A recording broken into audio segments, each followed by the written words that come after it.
I'm Jimmy Stedman. I'm a Vietnam vet. I served with the 11th Light Infantry Brigade in 67 through 68. Early on in January, I lost one of my soldiers to friendly fire. This soldier comes to me almost monthly. I don't know what Bobby wants from me. But hopefully I'm going to go to the wall in Washington, D.C. with some of my brothers. And I will be able to put this demon that's been torturing me for 40-something years to rest. Some preacher years ago told me that God had already forgiven the soldiers for what they had to do in the war. And I'm not a Christian, but God, I hope that that preacher was right. The happiest day of my life was when my time in Nam was up and 2 helicopters came out and picked a few of the guys up and took us to Tan Son Nhut Air Base. My happiness turned to sorrow and hurt. A couple suits came out to meet us and told us that we need to go in the bathroom and change into some civilian clothes, that our duffel bags would be tagged and sent home. The reason people at the airport and in America, they don't like us anymore.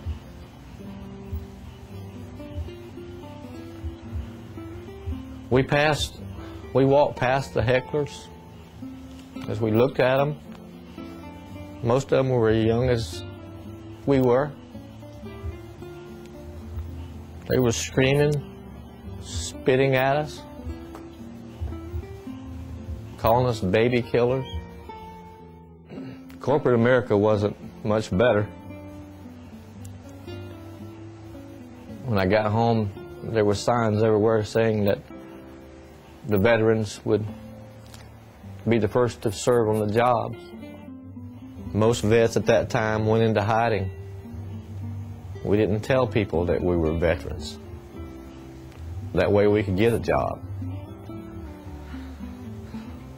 That was then, and this is now.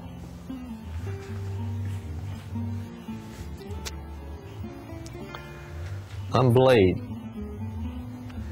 U.S. Military Vets, MC, North Florida Chapter, the Wild Child Chapter, Lakeland, Florida.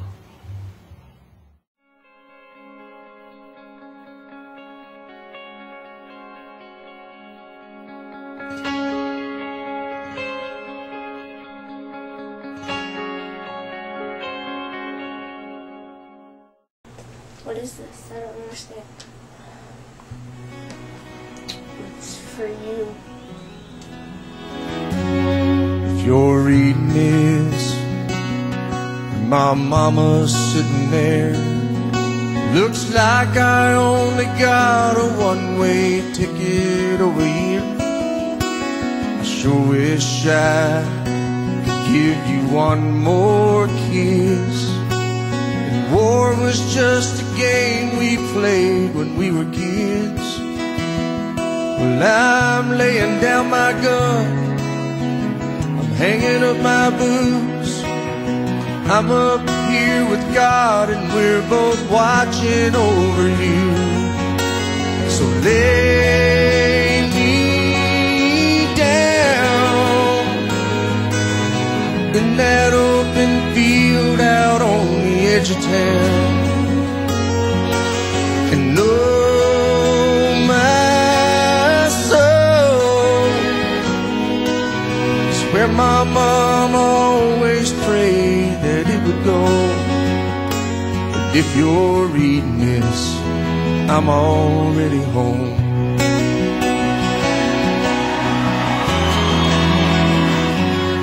If you're reading this halfway around the world,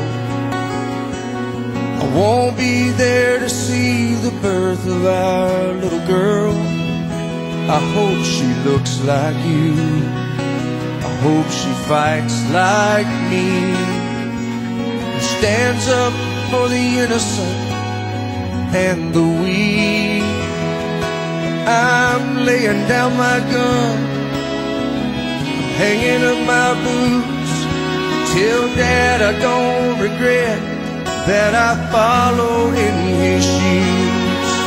So lay me down in that open field out on the edge of town, and oh my soul, it's where my mom always prayed that it would go. If you're reading this, I'm already home.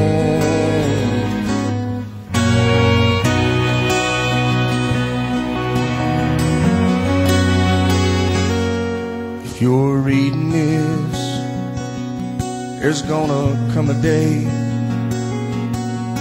you move on and find someone else, and that's okay. Just remember this, I'm in a better place, where soldiers live in peace and angels sing amazing grace. So lay me down in that open field out on the edge of town, and oh my soul, it's where my mom always prayed that it would go. If you're reading this, if you're reading this, I'm already home.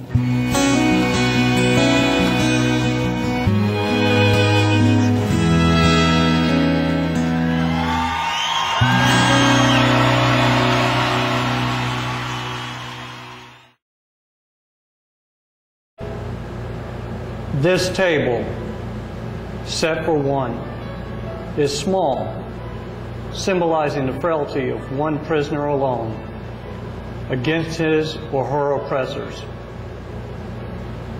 The tablecloth is white, symbolic of the purity of intentions to respond to their country's call to arms.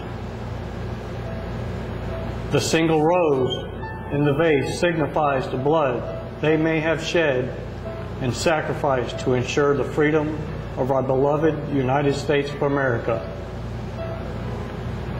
This rose also reminds us of our missing comrades, families, and friends who keep the faith while awaiting their return. The red ribbon on the vase represents the red ribbon worn on the lapels of the thousands who demand with unyielding determination a proper accounting of our comrades who are not among us tonight. A slice of lemon on the plate reminds us of their bitter fate. The salt sprinkled on the plate reminds us of the countless fallen, tears of families they await. The chair is empty. They are not here. The candle is reminiscent of the light of hope, which lives in our hearts to illuminate their way home, away from their captors to the open arms of a grateful nation. Let us pray to the Supreme Commander that all our comrades will soon be back within our ranks. Let us remember and never forget their sacrifice. May God forever watch over them and protect them and their families.